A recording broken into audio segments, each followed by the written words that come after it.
धर्मराज युधिष्ठिर कहने लगे कि हे भगवान, मैं आपको कोटि कोटि नमस्कार करता हूँ। अब आप कृपा करके चैत्र शुक्ल एकादशी का महात्म्य कहिए। श्री कृष्ण कहने लगे कि हे धर्मराज, यही प्रश्न एक समय राजा दिलीप ने गुरु वशिष्ठ जी से किया था और जो समाधान उन्होंने किया वो सब मैं तुमसे कहता हूँ। प्राचीन काल में भोगीपुर नाम का एक नगर था। वहाँ पर अनेक ऐश्वर्यों से युक्त पुंडरी नाम का एक राजा राज्य करता था। भोगीपुर में अनेक अप्सरा, किन्नर तथा गंधर्व वास करते थे। उनमें से एक जगह ललिता और ललित नाम के दो स्त्री पुरुष अत्यंत वैभवशाली घर में निवास करते थे। उन दोनों में अत्यंत स्नेह था, यहाँ तक कि अलग अलग हो जाने पर दोनों व्याकुल हो जाते थे। एक समय पुंडरीक की सभा में अन्य गंधर्वों सहित ललित भी गान कर रहा था। गाते गाते उसको अपनी प्रिय ललिता का ध्यान आ गया और उसका स्वर भंग होने के कारण गाने का स्वरूप बिगड़ गया। ललित के मन के भाव जानकर काकोट नामक नाग ने पद भंग होने का कारण राजा से कह दिया।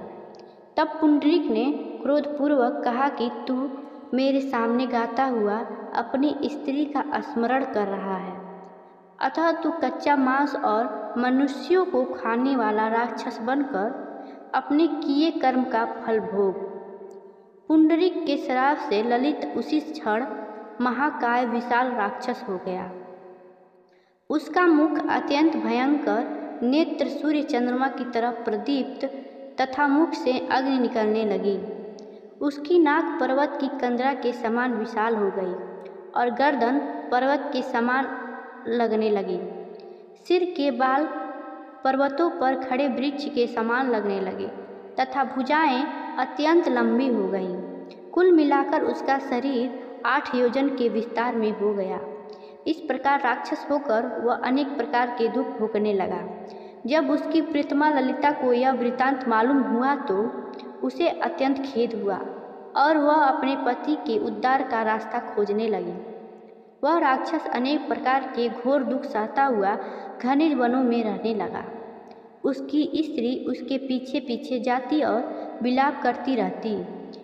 एक बार ललिता अपने पति के पीछे घूमती घूमती विंध्याचल पर्वत पर पहुंच गई, जहां पर श्रृंगी ऋषि का आश्रम था। ललिता शीघ्र ही श्रृंगी ऋषि के आश्रम में गई और वहां जाकर विनती भाव से प्रार्थना करने लगी। उसे देखकर श्रृंगी ऋषि बोले कि हे देवी, तुम कौन हो और यहाँ किस लिए आई हो? ललिता बोली कि हे मुनि, मेरा नाम ललिता है। मेरा पति राजा पुंडरीक के श्राप से विशालकाय राक्षस हो गया है। इसका मुझको महान दुख है। उसके उद्धार का कोई उपाय बतलाइए। श्रृंगी ऋषि बोले, हे गंधर्व कन्या, अब चैत्र शुक्ल एकादशी आने वाली है, जिसका नाम कामदा एकादशी है। इसका व्रत करने से मनुष्य के सब कार्य सिद्ध होते हैं। यदि तू कामदा एकादशी का व्रत कर उसके पुण्य का फल अपने पति को दे दे तो वह शीघ्र ही राक्षस योनि से मुक्त हो जाएगा और राजा का श्राप भी अवश्य ही शांत हो जाएगा। मुनि के ऐसे वचन सुनकर ललिता ने चैत्र शुक्ल एकादशी आने पर उसका व्रत किया और द्वादशी को ब्राह्मण के सामने अपने व्रत का फल अपने पति को देती हुई भगवान से इस प्रकार प्रार्थना करने लगी। हे प्रभु, मैंने जो यह व्रत किया है इसका फल मेरे पति को प्राप्त हो जाए, इससे वह राक्षस योनि से मुक्त हो जाए। एकादशी का फल देते ही उसका पति राक्षस योनि से मुक्त होकर अपने पुराने स्वरूप को प्राप्त हुआ।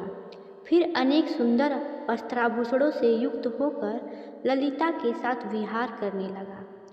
उसके पश्चात वे दोनों विमान में बैठकर स्वर्गलोक को चले गए।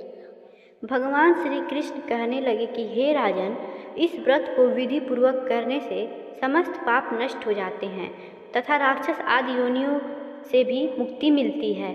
इस संसार में इसके बराबर कोई और दूसरा व्रत नहीं है। इसकी कथा पढ़ने या सुनने से वाजपेय यज्ञ का फल प्राप्त होता है। धन्यवाद।